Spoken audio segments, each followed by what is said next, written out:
Gnassingbé au Togo ne veut pas combattre les terroristes au moment de ces faits. Patrice Talon au Bénin ne veut pas combattre les terroristes. Mohamed Bazoum, le juntar de Niamey qui devait faire boum, ne voulait pas combattre les terroristes. Eux, ils voulaient faire ami avec les terroristes. Ils voulaient céder une partie du territoire ouest africain aux terroristes. C'est-à-dire, en fait, le territoire que les terroristes veulent, c'est le Liptako Gourma, la partie la plus riche entre les trois pays que sont le Burkina, le Mali et le Niger. Il était question de laisser cela aux terroristes. C'était donc la philosophie incarnée par les pays du sud du Niger et le parrain en chef des terroristes d'alors, à savoir Mohamed Bazoum, le juntar de Niamey qui a fait boum. Donc, on peut noter, troisième conclusion forte de ce que nous avons entendu. Alors que le Burkina Faso et le Mali choisissent à l'époque de combattre le terrorisme, les régimes du sud du Burkina, que nous avons cités, et leur parrain nigérien, Mohamed Bazoum, choisissent plutôt la collaboration, la coopération avec les terroristes. Ils choisissent plutôt l'abandon de la souveraineté territoriale, du moins l'abandon partiel de la souveraineté territoriale aux terroristes. Maintenant, nous allons passer à la quatrième révélation. Il y a une quatrième révélation. Il y a un quatrième enseignement. Mohamed Bazoum va tomber. Et la question que je vous pose, vous avez écouté le président Ibrahim Traoré. Quel est le président qui prend le relais et qui devient, après la chute de Mohamed Bazoum, qui devient le chef de file des collabos, des coopérants? Quel est le président qui désormais offre son territoire, offre sa couverture et son parrainage officiel aux terroristes? Quel est le président qui, quant à lui, va continuer à assumer ce rôle? Quel est ce président? Son nom a été donné. Parce que on a tous entendu, maintenant on est en train d'écouter ce qui a été dit. Quel est le président? Quel est le dirigeant politique qui, après la chute de Bazoum, est devenu le patron, le tuteur, le protecteur, l'hébergeur, la base arrière principale des terroristes qui ensanglantent le Burkina? C'est qui? Son nom a été donné. C'est Alassane Dramane Ouattara à la tête de la Côte d'Ivoire. Donc Bazoum tombe, Ouattara prend les choses en main. Il continue le travail que Bazoum faisait. C'est Bazoum qui coordonnait. C'est Bazoum qui aidait à sauver les terroristes. Bazoum étant tombé, Alassane Dramane Ouattara prend la relève. Ceci vous permet de comprendre pourquoi Alassane Ouattara est de tous les dirigeants ouest-africains celui qui était le plus chaud pour faire la guerre contre le Niger. Celui qui a annoncé qu'il avait monté 1100 hommes, que la guerre aurait lieu. Il est même allé au Nigeria proclamer, prononcer la guerre contre le Niger, plus que le Nigeria même. Il est dans le pays des gens, et c'est lui qui va en guerre plus que les propriétaires de ce pays. Même Tinubu n'a pas parlé aussi méchamment. Même Tinubu n'était pas aussi chaud pour aller à la guerre.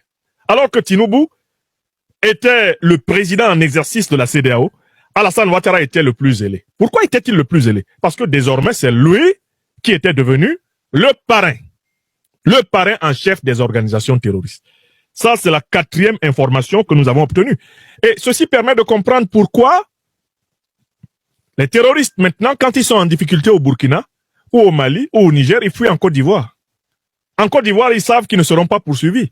Le président Traoré nous a décrit des scènes de guerre dans lesquelles on voit très bien que l'armée ivoirienne de Ouattara est capable d'arrêter 2 soldats burkinabés qui vont acheter des cigarettes en Côte d'Ivoire, mais elle est incapable d'arrêter des dizaines, des centaines de terroristes armés qui se réfugient en Côte d'Ivoire, à 50 mètres de la frontière burkinabé, et qui se sentent protégés par le nouveau parrain.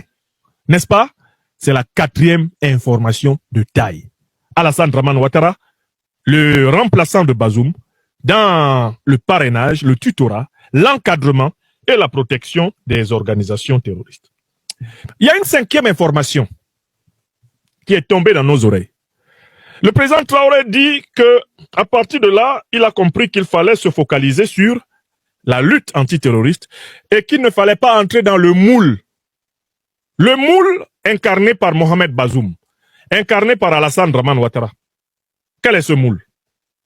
C'est le moule de la CEDEAO. Mais quel est le moule de la CEDEAO? La CEDEAO est une organisation sous contrôle du néocolonialisme français et sous contrôle de l'OTAN. Ce sont les deux puissances, les deux principales puissances qui parrainent la CEDEAO et qui la contrôlent, n'est-ce pas? Quand le président Ibrahim Traoré nous dit que lui, il a refusé d'entrer dans ce moule, c'est-à-dire qu'il a refusé de se soumettre au patron de Ouattara, au patron de Talon, de Gnassingbé, au patron de Nana Akufo-Addo. Il a refusé de se soumettre au patron de Adebola Tinubu. Il a refusé de se soumettre à eux. Vous comprenez? Le moule dont il est question ici, c'est le moule néocolonialiste de la CEDEAO, c'est le moule otanien, le moule de l'OTAN. N'est-ce pas? J'espère que c'est clair pour tout le monde parce qu'on a tous entendu, maintenant vous êtes en train d'écouter ce que le président dit. Maintenant, il y a une sixième information et j'espère que vous l'avez bien entendu. Le bloc CEDEAO s'est fissuré à partir de quand? Les pays du Sud qui demandaient au président Ibrahim Traoré d'accepter de donner une partie de son territoire aux terroristes. Ces pays-là ont cessé d'être dans l'unanimité à partir de quel moment? Le président Traoré nous a dit que ces pays ont cessé d'être dans l'unanimité avec Alassane Draman Ouattara et Mohamed Bazoum quand leurs territoires ont également été attaqués. Vous avez entendu ça, oui ou non? Alors, quels sont les pays du sud du Burkina Faso dont les territoires ont aussi été attaqués par les organisations terroristes et qui ont été amenés à mettre un peu d'eau dans leur vin ou plutôt dans leur Niamankoudi? Quels sont ces pays? Je m'en souviens, il y en a deux. Il y a deux pays du sud du Burkina Faso qui ont été attaqués par les organisations terroristes et dont les dirigeants ont commencé à s'interroger. Peut-être même on peut dire trois. Les deux principaux qui me reviennent à l'esprit, c'est le Togo de Faure Gnassingbé, le Bénin de Patrice Talon, qui rapidement a fait venir les Rwandais pour sa sécurité personnelle, bien sûr, abandonnant le peuple béninois au diable vauvert. Le Togo a été attaqué par les organisations terroristes, le Bénin l'a été, le Ghana commence à être menacé. Mais je pense principalement au Togo et au Bénin. En particulier, le président togolais Faure Gnassingbé, se rendant compte que lui aussi était attaqué, a commencé à changer en partie sa doctrine, c'est-à-dire à faire preuve d'une plus grande compréhension envers la position du Burkina Faso, la position du Mali et la position du nouveau Niger du président Abdourahmane Tiani. C'est vrai ou c'est faux? Voilà les 5 enseignements que nous venons d'avoir. Tout le monde a bien noté les 5 enseignements? 1. Ce sont les pays du sud du Burkina Faso qui ont voulu attenter à la souveraineté du Burkina Faso en forçant la main au Burkina Faso pour céder une partie de son territoire aux terroristes. Ce sont des pays dont les dirigeants sont donc complices des organisations terroristes. 2. Le parrain des organisations terroristes, le premier parrain en chef, c'était Mohamed Bazoum du Niger. Et c'est lui qui sans cesse augmentait la pression. 3. Lorsque Bazoum est tombé, le nouveau parrain s'est avéré à Alassane Draman Ouattara. C'est lui aujourd'hui qui est le gardien du temple. C'est lui qui est le protecteur des groupes terroristes, qui ensanglante le Burkina Faso, l'Alliance des États du Sahel. Ça, c'est 3. 4. Ibrahim Traoré a refusé, lui et ses compagnons, de se soumettre à la logique des pays du sud du Burkina et à la logique du Niger de Bazoum.